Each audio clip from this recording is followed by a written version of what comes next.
네,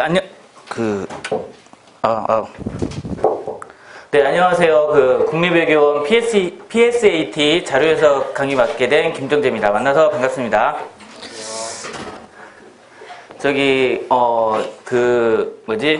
기본 강의 때 있으셨던 분들은 이렇게 반팔 입고 만났는데, 이제, 외투 입고 만나네요. 네.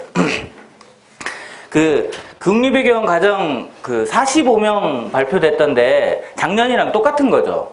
그죠? 예, 인원 변동은 없었던 것 같은데 선발 인원과 관련된 이야기를 한번 말씀을 드려볼게요.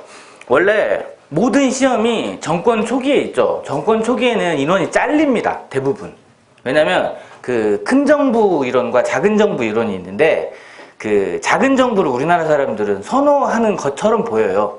그래서 항상 정권 초기에는 잘랐다가 정권 말기에 힘이 쫙 빠지죠. 그러면 인원을 급격하게 늘립니다. 그래서 이번에 한 15% 정도 인원이 전반적으로 올랐거든요. 근데 이제 국립외교원 과정은 거기 안에 교육하는 그런 기관들이 있잖아요. 교육하는 기관들의 선발 계획에 맞춰서 이루어지다 보니까 변동 자체가 없는 것 같아요. 그러니까 그런 점이 있다 이렇게 살펴보시면 좋을 것 같고, 제 자료해석 강의의 중점 사항에 대해서 설명드리도록 할게요.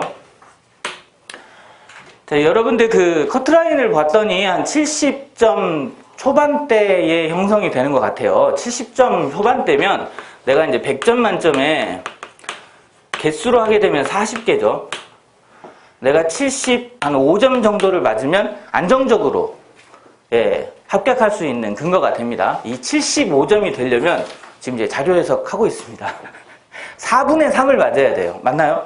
100에 75면 4분의 3을 맞아야 됩니다. 이게 4분의 3이면 얼마인가요? 바로 보이죠? 분수 계산이니까 이게 30개를 맞추셔야 돼요. 30개.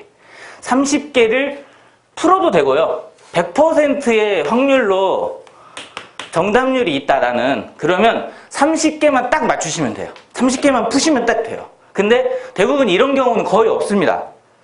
틀려요. 그러니까 나중에 딱 읽어보면 내가 이건데 왜 이걸로 읽었지? 이런 게 꼭 있어요. 또는 옳은 건데, 옳지 않은 건데 옳은 걸로 고른 문제도 꼭 있고요.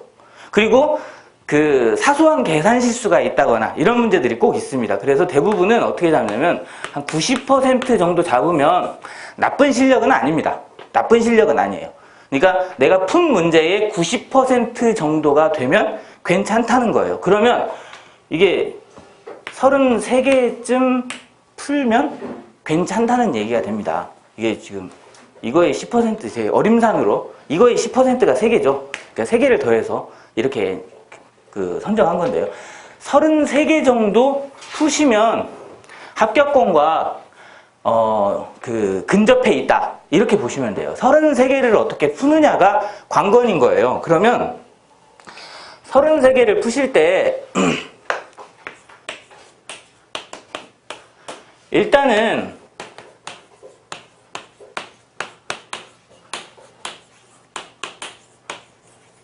쉽게 얘기하면 읽기입니다. 읽기.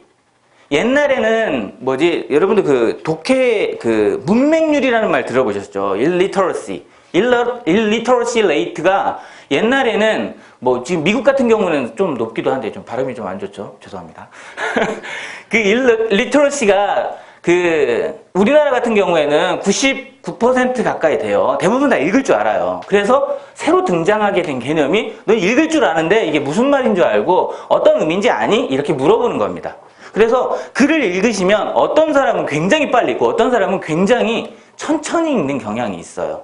그러면 예를 들면 2004년에 전체 근로자 중 경제활동 인구에서 실업자가 차지하는 비중이 2005년 이렇게 나와요. 그러면 대조가 되는 영역이 있어요. 비교 대상이 되는 영역이 있어요. 걔네들만 잡아서 빨리빨리 읽어주면 됩니다. 그러니까 그런 읽기 능력부터 시작해서 이 읽기 능력이 크게 영향을 미쳐요. 근데 이거는 단기 변수가 아니라 장기 변수입니다. 그래서 쉽사리 고쳐지지 않는 특성이 있어요. 그래서 문제를 많이 풀어보게 되면 단기적으로 항상 물어보는 영역들이 있어요. 물어보는 영역들에 대한 대답은 좀 발전할 수 있지만 근본적인 읽기 능력은 기본적으로 장기 능력이다 이렇게 판단하시면 돼요. 두 번째는 뭐 예를 들면 추론 능력이나 문제 해결 능력이나 이런 것들을 이제 개발시켜야 되시겠지만 기본적으로는 여러분들이 문제 유형별 그 탐구들을 좀 합니다. 문제 유형별로 탐구를 해요. 근데 이 유형별 탐구가 실질적으로 자료 해석, 상황 판단, 언어 이해에서 무의미합니다. 왜냐하면 기본적으로 알아야 될 이게 그 뭐라고 되어 있냐면요. 대학교 3학년이 교양 수준에서 알 수 있는 지식이 있으면 이 문제를 풀 수 있다 그래요. 그러니까 내가 이 문제를 못 풀잖아요. 그러면 난 대학교 3학년 교양 수준이 없구나 이렇게 생각하시면 돼요. 예, 좀 비참하죠, 그죠? 근데 뭐 과학도 나오고 뭐 외교도 나왔다가 언제는 경제 나왔다가 막 이래요. 그러니까 쉽게 얘기하면 이걸 해결하는데 가장 좋은 방법은 뭐냐면요. 대학교 웬만한 입문 과정 있죠. 기본 과정 있죠. 뭐 예를 들면 논리학이라든지 언어 같은 경우 논리학이라든지 아니면 뭐 그런 교양 과정 있죠. 심리학이라든지 이런 교양 과정을 여러 개 들어놓는 게 좋습니다. 예를 들면 법학개론 같은 거 하나 들어놓으시면 좋고 경제학개론 같은 거 하나 들어놓으시면 좋고 이러면 여러모로 도움을 받아요. 심리학도 마찬가지고요. 자, 근데 그런 거기 때문에 유형 분류가 별 큰 의미는 없습니다. 저는 이제 개인적으로 그렇게 생각해요. 하지만 한두 문제 때문에 예를 들면 제가 이제 분포를 본 적이 있어요. 이렇게 있는데 그 일반행정 재경직은 한 이쯤에서 끊기고요. 여러분들은 한 이쯤에서 끊깁니다. 요쯤에서 끊겨요. 그러니까 여기 여러분들과 비슷한 여러분들일 수도 있죠. 사실은 여러분들이 여기 있을 수도 있고 이쪽에 있을 수도 있어요. 근데 이분들과 이분들이 거의 배치장 하나 차이밖에 안 납니다. 한 4문제, 5문제. 그 정도만 보시면 돼요. 한 과목당 한 문제씩 하죠. 한 과목당 한 문제씩이면 평균 2.5점 차이가 납니다. 2.5점 차이. 맞잖아요. 그죠? 예. 그러니까 3문제면 여기서 여기가 왔다 갔다 합니다.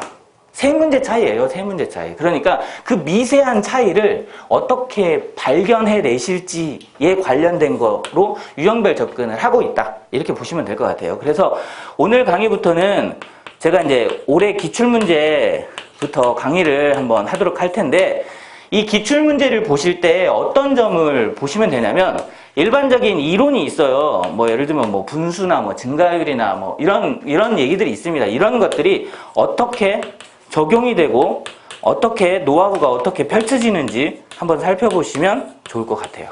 그래서 이 문제들을 보고 어떤 판단을 내리고 어떻게 들어가는 게 좋은지 한번 판단을 내려보시면 좋을 것 같습니다.